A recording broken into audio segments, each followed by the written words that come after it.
Hey everybody, I'm back to show you some more ball pythons from the 2019 hatching season, late 2019 hatching season. It's late November and we're kind of getting close to being done hatching for the year. I think I've still got about 15 clutches of babies that have hatched and haven't shed yet, and then probably about 15 more clutches incubating yet. And I think I have maybe 5 or 6 gravid females. But the next year's breeding season is going to kick in pretty soon. I can't believe I'm already at that point, but I'm starting to really think about what I want to pair with what for the new breeding season. I typically start putting my males and females together usually in early to mid-December. It's mostly just whenever I can get around to it and whenever I can actually go through and look at all the females, figure out which ones I'm going to breed, look at all the males, figure out which ones I'm going to breed to those females, and kind of get all that lined up. It's a lot of work to get all that figured out so that you're not just pairing stuff up randomly. You're actually producing stuff that you want to produce, or at least stuff that you hope to produce. So anyway, I took last week off from making a video. I just had way too much stuff to do here. You know, for me, animal care is absolutely number one. I'll do videos all the time if all the other work gets done. You know, the animal's well-being is the most important thing for me. So I just didn't have time last week. I'm also trying to feed everything a little bit more than usual right now, just because with Thanksgiving coming up next week, I'm going to be taking that week off from feeding everything just to kind of reduce my workload in here. Also, the week of Christmas and New Year's, the way those two holidays fall in the week, I can't get any rodents shipped into me those weeks. So I'm going to be taking those 2 weeks off too.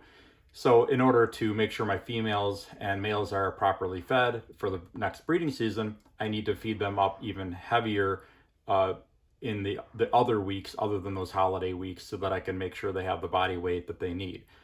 So anyway, that's what I've been busy with here, and I will be busy throughout the month of December with that. So anyway, enough of that. Let's get right into some babies that have recently hatched out. This first clutch is from a banana leopard, possible yellow belly, het clown, bred to a pastel lesser clown. So I hatched out a clown.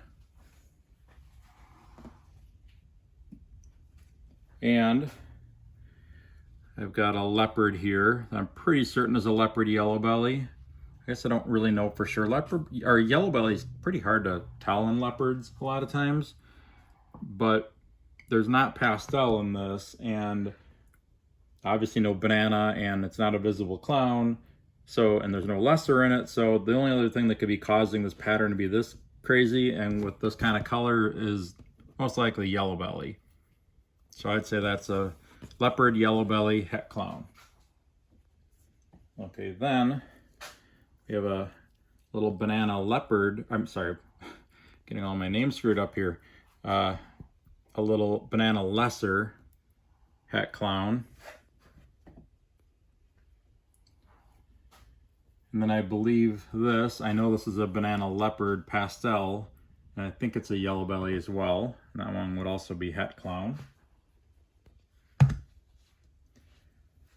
Okay, now for two more visible clowns. This is a banana lesser yellow belly clown.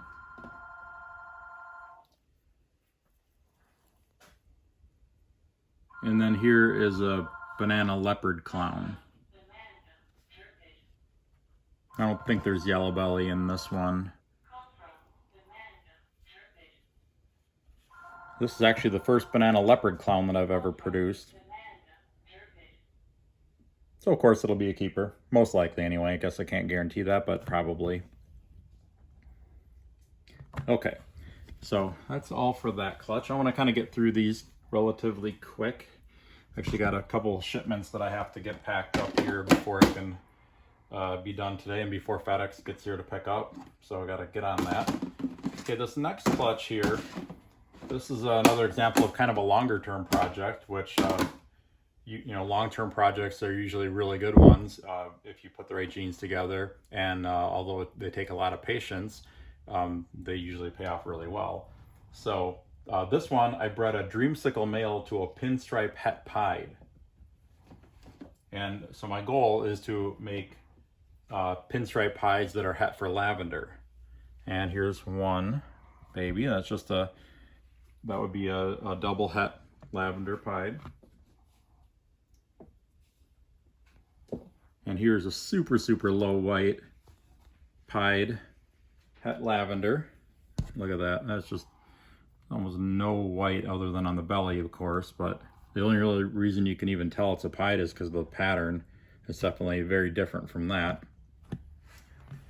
So my goal is to make a pinstripe Dreamsicle, which, I mean, I've made normal albino pinstripe pieds already, and they're just fantastic looking. They're really, really bright yellow, nice bright white, very solid, no real pattern in the yellow. So I'm hoping to make the same thing with lavender albino. So here is a pinstripe pied het lavender. And here's another pinstripe pied het lavender. And another pinstripe pied het lavender. And guess what? One more pinstripe pied het lavender. So that's pretty amazing odds to get. I mean, essentially I got 5 pieds and 1 het from breeding a Dreamsicle to a pinstripe het pied. So statistically, half the clutch should have been pied and half should have been het, or I guess double het Dreamsicle and pied het lavender. And then a total of half of the babies would be pinstripe as well. So I got 4 pinstripes and 5 pieds out of 6 eggs. That's pretty amazing. So I'm off to a really good start with this. I think I sexed these already. I think I have like, what is it, 1.4. This one's a male.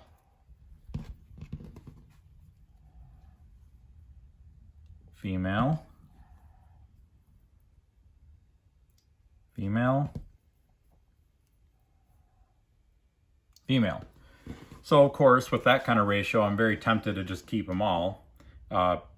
But I won't. I think I'm gonna keep maybe 1 male and 2 females, and then I'll have 1 for sale. And then once I produce a pinstripe Dreamsicle, I'll sell the male pinstripe Dreamsicle and just keep the females. I'm a compulsive holder backer with ball pythons, so I always hold back way too much stuff every year, which is why I've got a whole building full of them. Okay, this next one, actually those aren't shed yet. A little sneak preview of an upcoming video. I believe that that's a leopard bumblebee genetic stripe.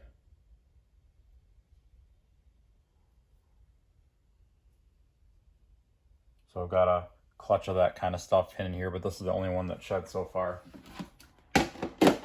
Okay, so I've got 2 more clutches to show you. The first one is from a Pastel Enchi leopard bred to a super Enchi fire. So Enchi's guaranteed and everything, and should get some super Enchis as well, with some fire and some pastel in there. Okay, here's a nice little Enchi leopard.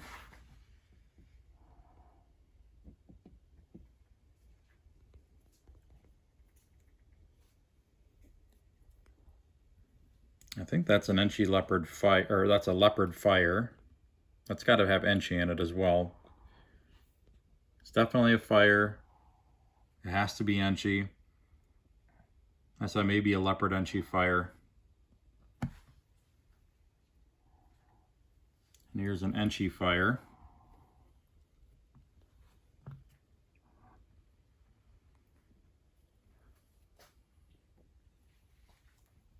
I think that is, it's either a super Enchi. What is that? I'm not sure if there's leopard in that one or not. The head tells me yes, but the body's kind of telling me no. I think that's a super Enchi pastel. It may have, I don't know, that may have leopard. I'm looking at these like closely for the first time really, so I'm not 100% sure on that. But this one right here, I believe this is a super Enchi leopard pastel. And this one right here, I believe, is a super enchy leopard firefly.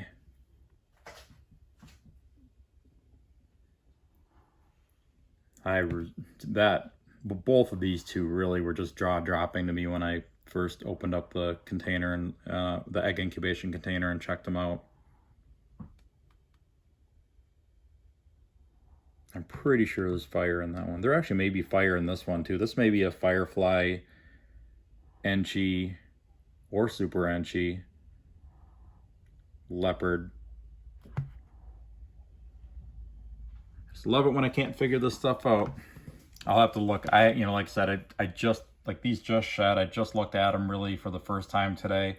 I'll look at pictures online and try to compare and see what I'm looking at here. But I just love the head stamps on enchy stuff, especially super enchies. So cool. Okay. Speaking of enchy leopard stuff,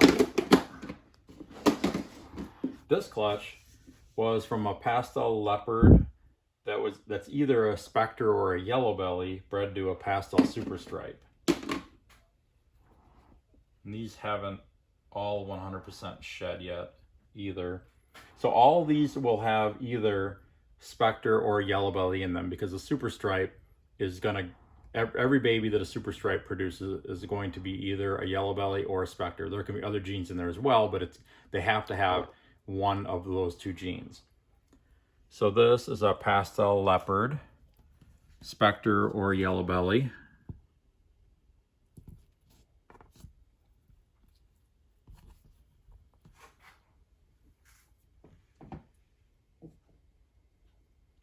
Like I said, not all these have shed yet either. These were just hatched a few days ago, so they're starting to shed, but like this one right here hasn't shed yet. That's a super pastel, super pastel yellow belly or specter.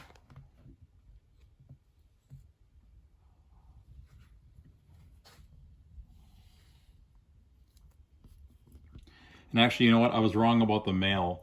I had both a pastel leopard, possible specter or yellow belly breeding, and then I also had a pastel enchy leopard, specter or yellow belly breeding. So I believe that this is an enchy super stripe.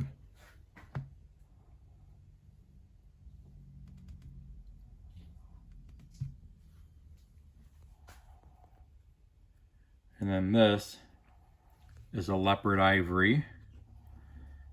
Looks like it's probably a pastel as well.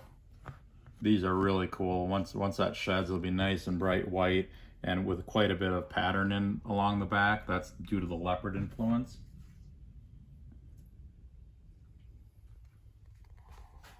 Okay, then we've got this guy right here. Don't know exactly what that is. But these two here are the ones that I really like the most from this clutch.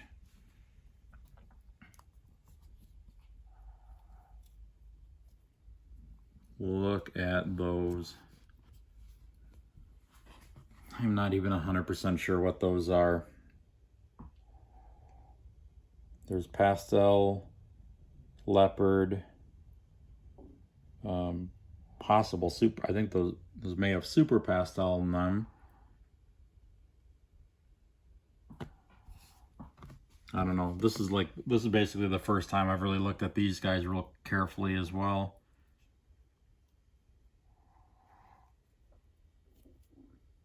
I think they're super pastel, leopard,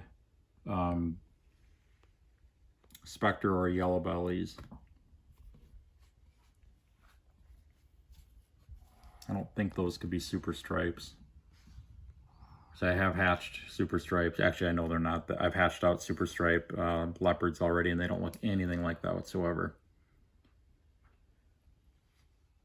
When I originally decided to pull the snakes that I brought out for doing this video, I did not really anticipate having so many head scratchers here.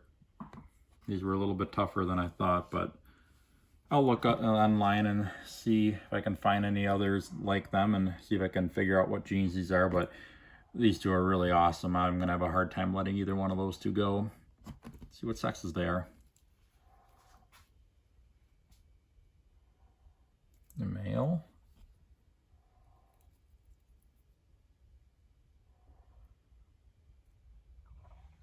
And a female. Well, that's pretty convenient.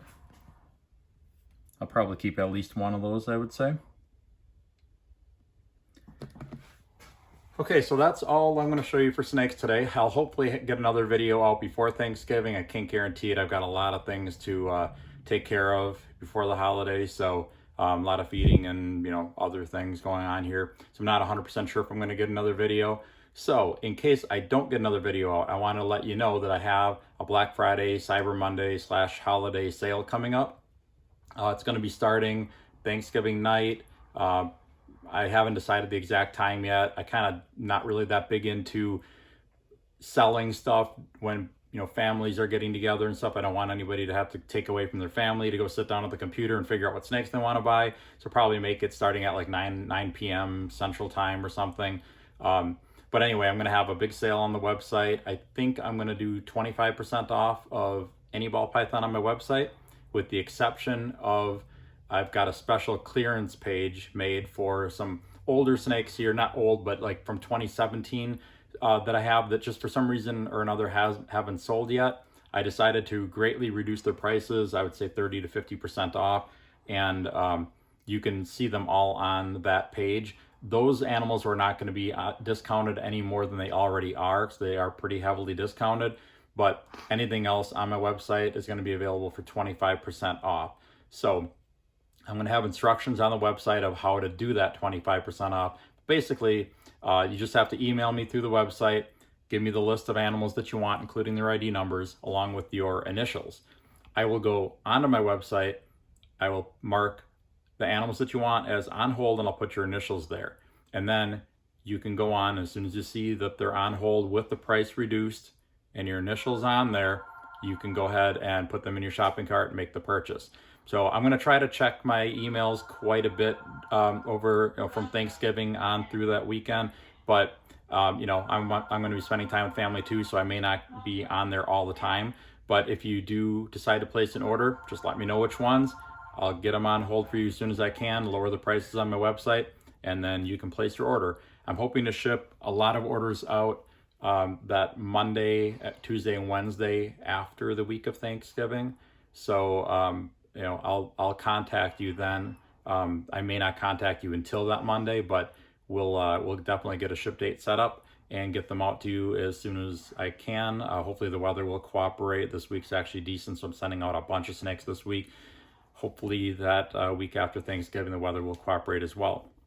So anyway, make sure to visit my website, royalconstrictordesigns.com. Check out that clearance page. Check out my adults and breeders page. I've still got a bunch of different adults and breeders that I'm selling right now too, to make room for some of my new holdbacks.